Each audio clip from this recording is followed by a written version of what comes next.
The information on the Crypto Moon Hunters is provided for educational, informational, and entertainment purposes only. Information contained in this episode is not intended to be, nor constitutes financial advice, investment advice, trading advice, or any other advice. You should not make any decisions, financial, investment, trading, or otherwise, based on the information presented in this podcast. Seriously, these guys are idiots. Go talk to a professional broker, financial advisor, and be sure to do your own homework. The topics discussed in the show are highly speculative and ultra high risk. Never invest more than you can comfortably lose. Now here are your hosts, professionals of buying high and selling low. Welcome to Crypto Moon Hunters. I am Crypto Mail, and with me today we have the man who's been selling bodily fluids to buy claim tokens, Loot. Hey guys, how's it going? So we have today a little bit of news, and then the majority of this episode will be with us interviewing Rob with Baby Floki. It was a great interview. Learned a lot. I'm really excited about the project. They got some good stuff going for a very young project. I'm impressed. I really am. Obviously, do your own research. We give you that big disclosure at the beginning. You know, any of these could end up being a rug pull, or the project just falls on its face. You never know what's going to happen, but my initial vibe is very good about them, so I'm pretty impressed with it. Seems like a real good guy. Yeah, I don't foresee that being a rug. It seems pretty genuine. So we will have that coming up in just a little bit here in the show, but first let's get into some news. In between the last podcast and this one, we had a market crash, which was, I wouldn't say a crash, but it took a pretty hefty dive. Especially, it was a big crash. What are you talking about? Everything was red. All my assets were in the toilet. I lost a lot of money. Yeah, today's Thursday, September 23rd. We tend to record on Thursdays. The plan is to have them episodes released on Sundays. Today we're back on an upswing, so we're looking better. If you had some bank accounts looking good. If you had some funds to buy coins during the crash, you're probably doing pretty good. I'm starting to get a little low on funding due to purchasing a lot of different things lately. And I did buy some Solana while it was down, and it's already nicely recovering, so that was pretty good. I wanted to buy more Avalanche, but that one is not stopping, and the market crash didn't really stop it either. Yeah, it's right now, at this very moment, it's $76.55. I mean, that's just massive.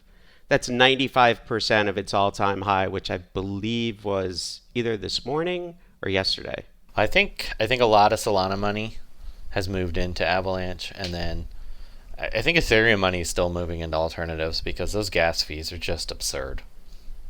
I mean, just stupid. They really are. I mean, I could even highlight that for anybody that doesn't know about like what Ethereum gas fees really mean. So I bought an NFT today. And it took me a few tries because at 12 noon on the dot, the gas fee was $6,500. That's just stupid. For a free NFT. The NFT didn't even cost anything, but it cost $6,500 in gas. Now I waited about an hour and a half, and I still had to pay somewhere around $162 in gas. Yeah, that's just ridiculous. And OpenSea does have an app now, which is awesome. And OpenSea is still the number one NFT marketplace. But man, those gas fees, they're so high. Ethereum, it's funny because my original buying crypto plan was to buy Ethereum like every pay period. And now I'm less high on Ethereum because unless 2.0 comes out sooner than later, I just see a lot of the Ethereum competitors really digging into their market because we have Cardano going live, which I think is going to be pretty big. Solana and Avalanche have really taken off. So Ethereum could really fall way behind. They have a lot of work to do to get to 2.0, and I think they really need to get there really soon. I could tell you I was on the recurring payments plan for Ethereum on twice a month, and I canceled. I've moved into other coins. It's just too expensive. Yeah, the good thing is if more and more people move to other platforms, Ethereum's gas fee should go down. I guess. their gas fees are still high because everybody's using them. So I know. It's pretty crazy. I'm excited to see where Solana, Avalanche, and Cardano go because I think they're great alternatives. They're significantly cheaper. I think they're faster, less expensive to run. And I saw on Solana Reddit at one point, somebody was posting on there, who's Solana's biggest competitor and do you think they will overtake Solana?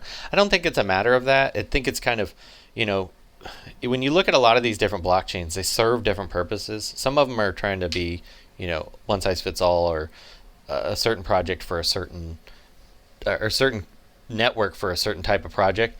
But there's going to be room for many, many, many of them. I would say hundreds, if not thousands of them. I mean, think about it. It's kind of like comparing it to a car. Sometimes you need a car. Sometimes you need a truck. Sometimes you need a sports car. They're all going to serve a different purpose for different items. So I think there's plenty of room for many of them. And I think there's a really big opportunity for somebody to come in and be a universal bridge. Well, that's what Polkadot's doing. I would love to see them in action because that right there that's the holy grail. Being able to bridge these chains seamlessly, cost effectively, I think that's the future. It's the roads. We need the roads. There's a few coins that want to do that, which I bought a lot into Polkadot. There's a few other ones that are doing that, and I think they will be a coin that probably you'll want to be involved in.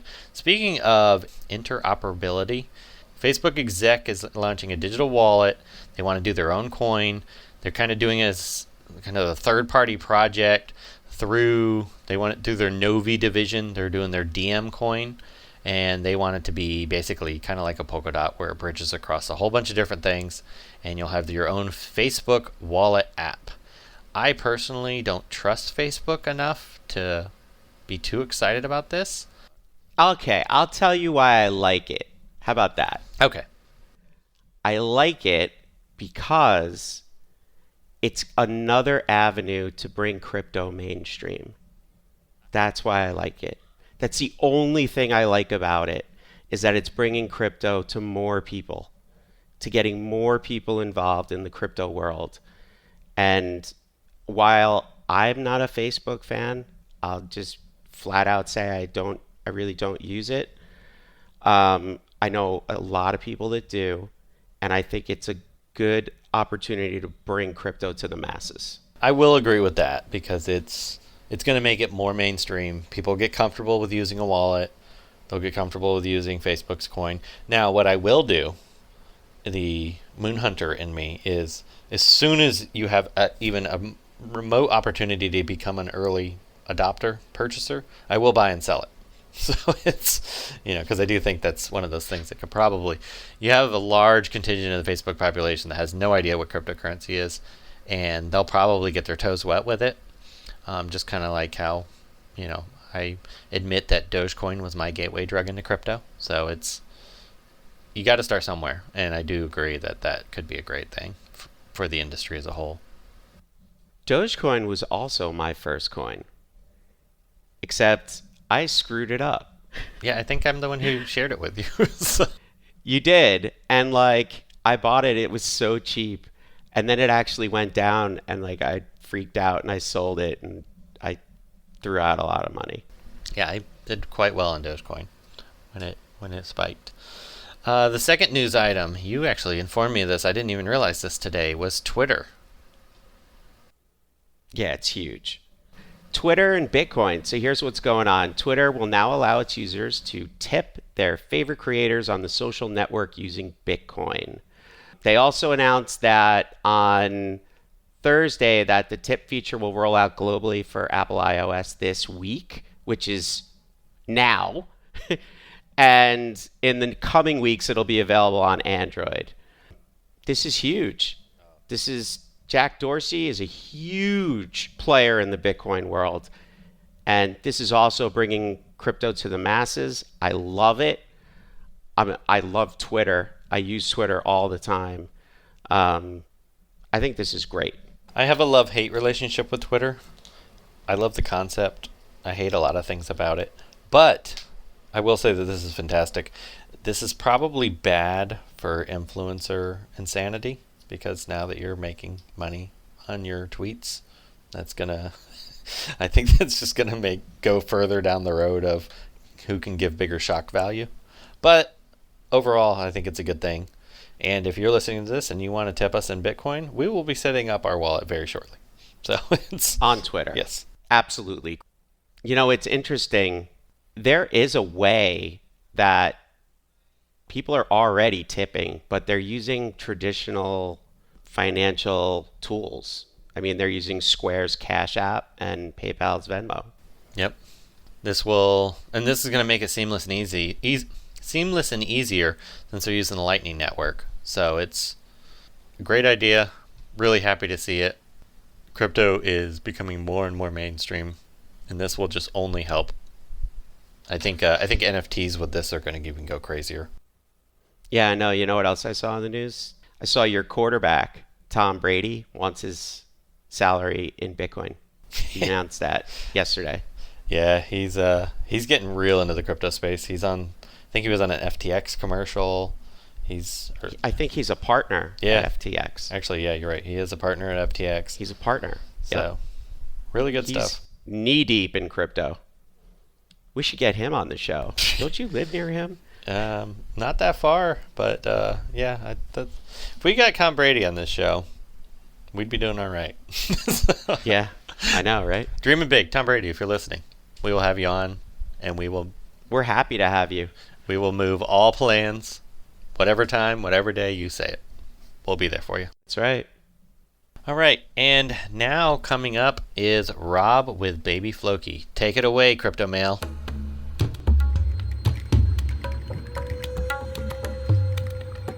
With us today, we have Rob with Baby Floki. Rob, appreciate you coming on the show. Welcome. Thanks, guys. Thanks for having me here. Happy to be here. And we just wanted to, if you could just start out, just tell us a little bit about what is Baby Floki and what inspired you to create it. Yeah, so Baby Floki is a meme coin with really big goals. So we started off as a fair launch around 9 days ago, 2K market cap, and right now we're sitting at around 4 million. Wow. So we did grow a lot, in the past couple of days. Wow, what inspired us to so what inspired us to go ahead with it is that Elon got his new puppy, obviously, and everything Elon tweets about or is doing just goes viral on crypto. So we just said, so there's a Floki around, why not just make a Baby Floki? Baby tokens always do well too. So we just went ahead and within 12 hours of getting the idea, we just created the website, got the contract ready, and started this journey. I love your artwork. It's so good. Whoever your artist is, do you do that, or do you have an artist that you work with? No, we actually have a graphic designer in the team. Okay. I think the logo looks really cute, and the Tesla bandana, that's just a touch of genius. Came out really good. So wait, if I heard you correctly, you guys threw this together in 12 hours? Yeah, around that, you could say. Oh my God, that's incredible. Intensive hours of work, yeah. Now, have you done coins in the past, or is this your first one? We actually have, but never as the same team. So, we knew each other in this BST meme coin scene, but we never, had our own coin altogether, right? So, we saw this as an opportunity and just went ahead with it. Yeah, obviously it's worked. So, that's awesome. Yeah, it is. So could you tell us a little bit about what does the coin do and kind of what sets you apart from some of the other meme coins out there? Yeah, so that's a good question. So I think in the meme coin scene, there are a couple of factors that are essential for a token's growth. So if they're not there, it's going to be a really steep climb. So most importantly, I would say the name, the logo, and the community. So these things, they're what matters the most. So if you get these three right and work hard behind the scenes, which is what we're doing, it's really hard to fail. With a name like this and the logo, like everything being trending right now. I think we have all these three, and the community, I don't know if you've been in our Telegram chat or even the voice chat, but the community is insane. At one point we had above 150 members in voice chat, which was around 10% of the whole Telegram group members at the time. So that's like a good percentage of active members we have. Yeah, you have a pretty large community for such a short amount of time. Yeah, it's brand new. Yeah, that's true. That's true.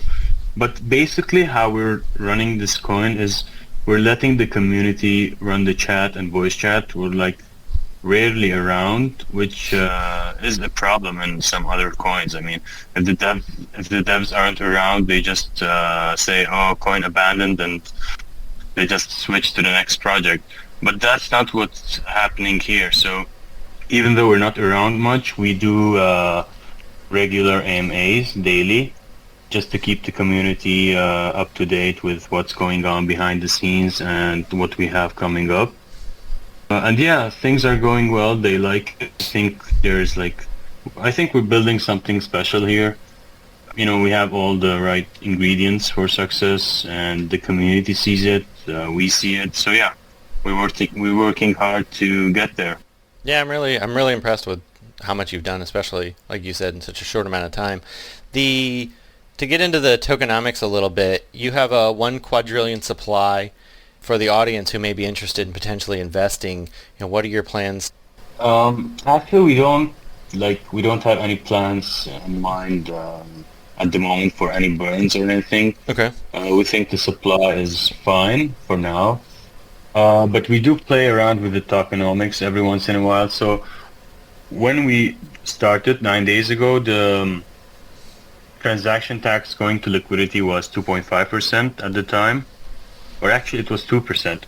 So once we saw that we're getting a lot of volume and things were moving fast, right? So it's growing sooner than what we expected.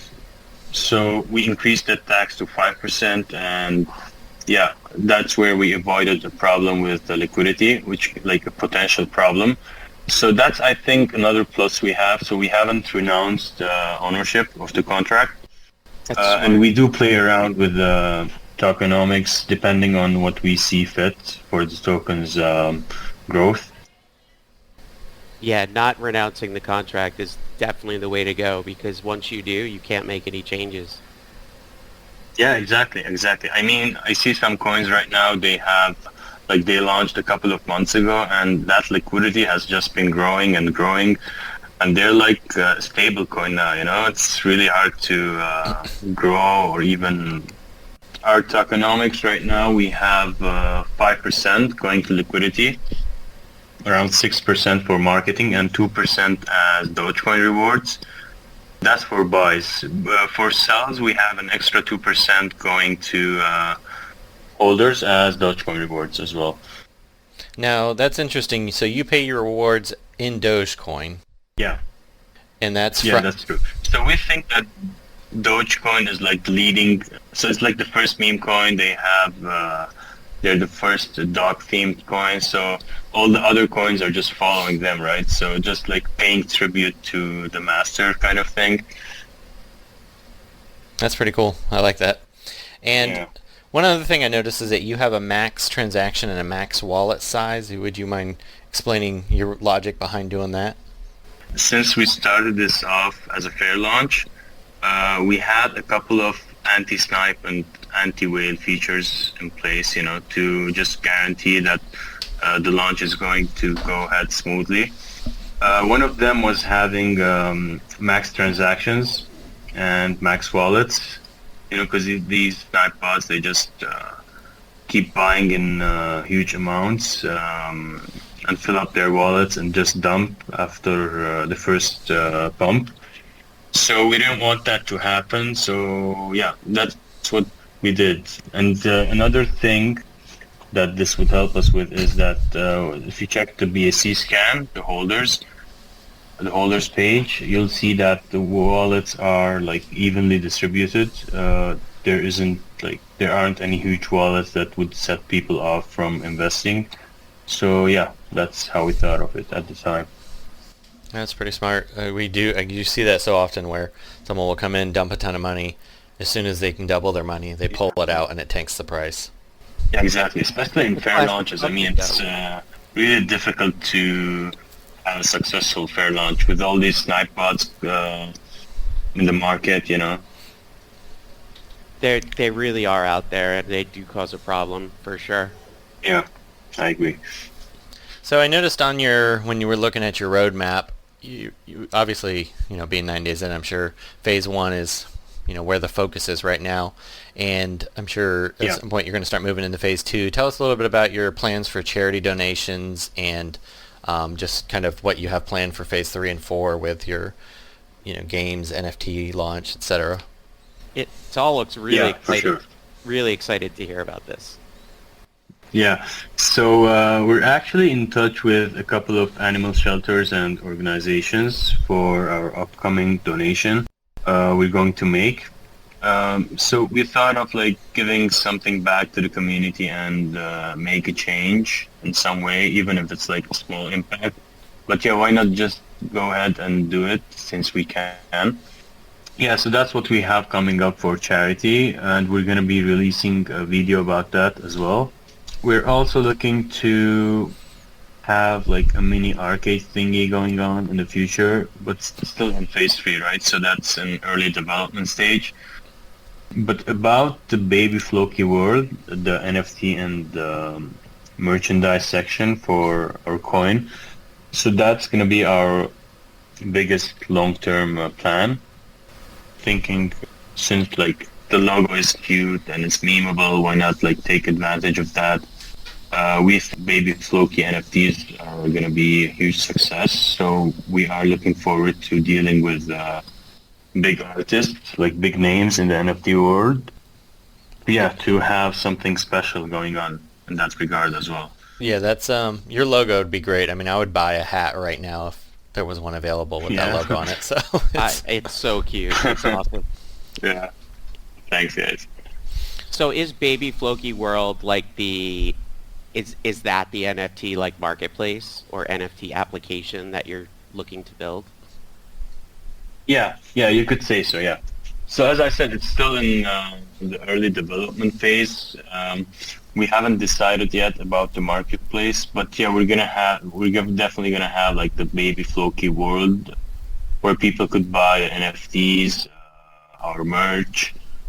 Yeah, that's what we have in mind for the moment. But it's in a couple of weeks we might add new stuff into it as we see how the market develops. But right now NFTs are in trend, so yeah, we want to get on that game as well.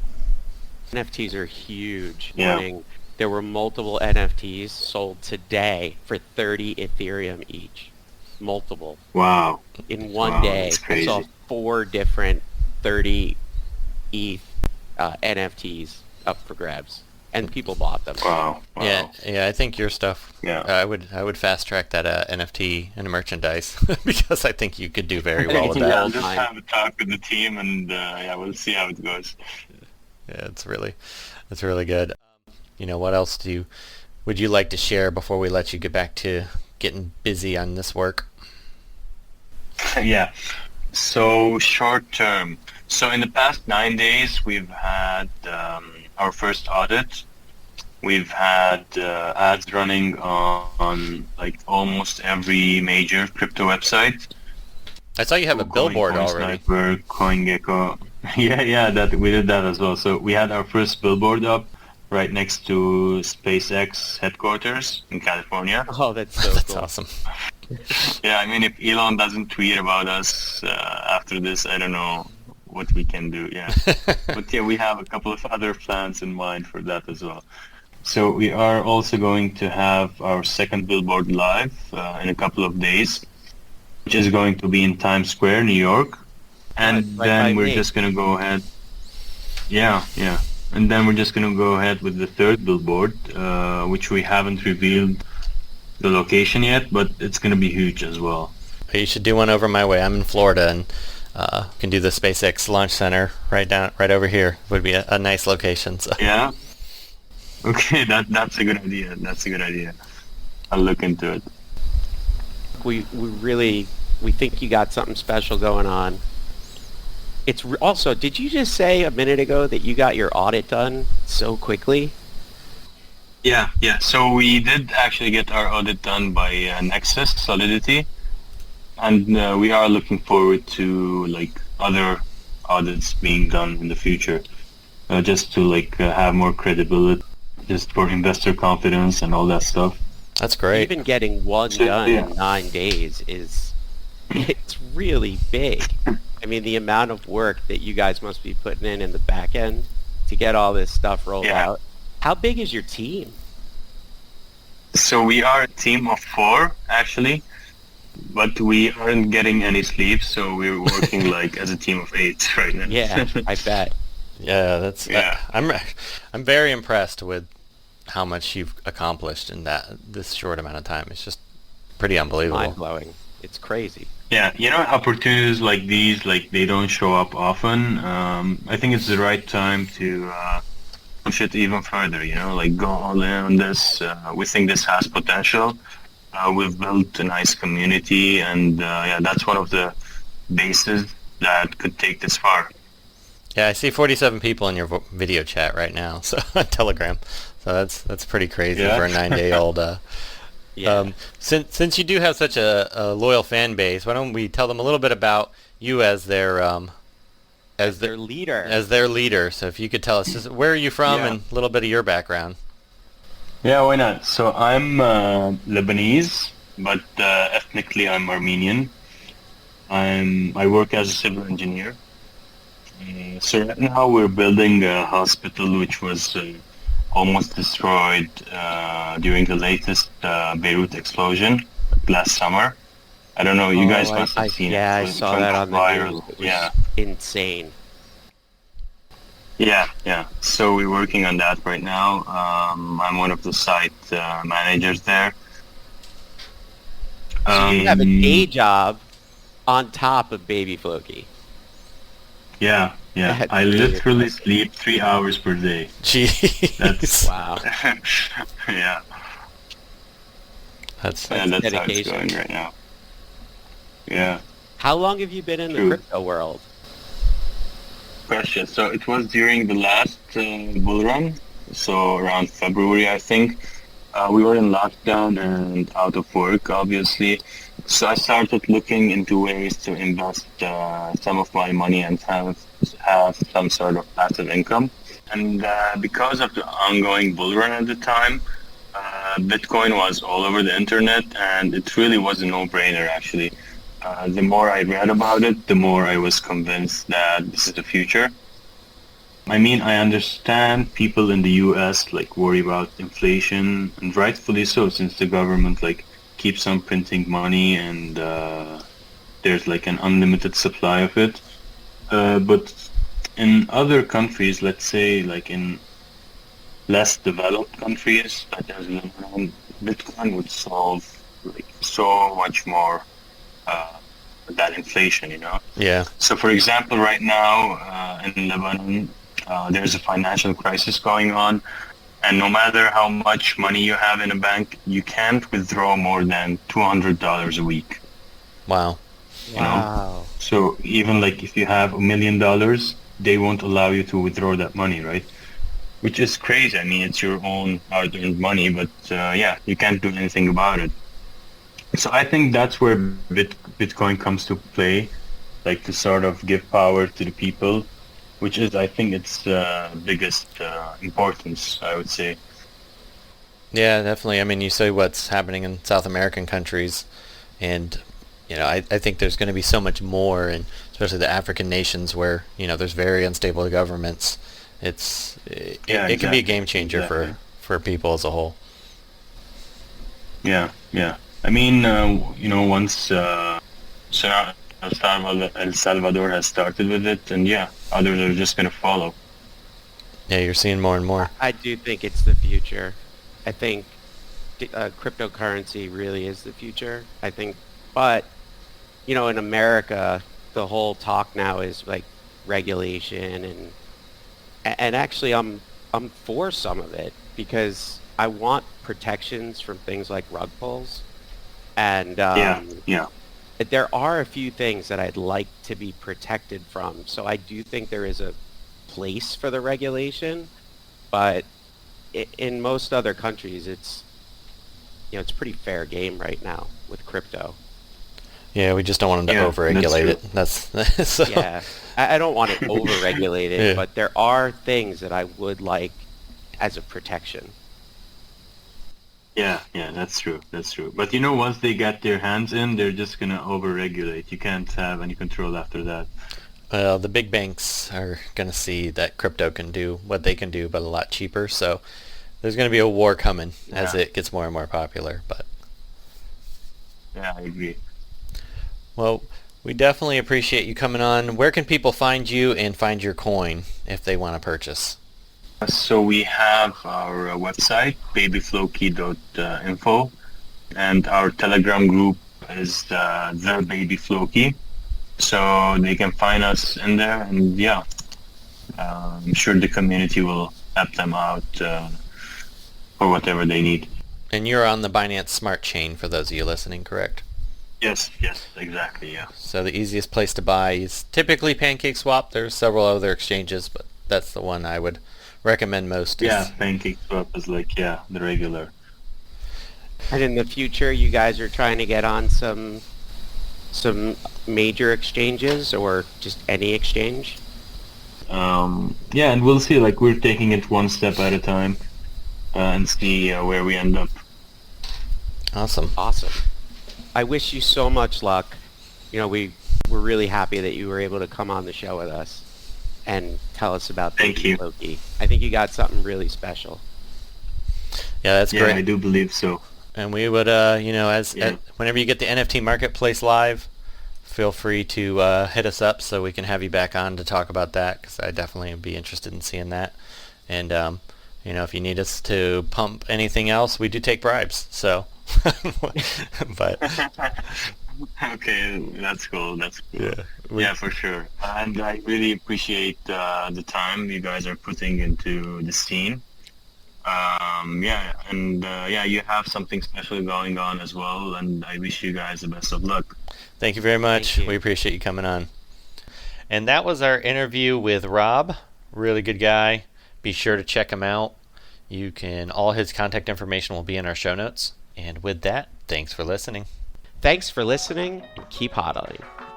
Thank you for listening to Crypto Moon Hunters podcast. Please be sure to let us know how you have done with your favorite shitcoins. Also be sure to leave us a like, subscribe, and comment. All of our favorite information is listed below, along with a wallet address if you want to leave us a tip. See you next time, and keep hodling.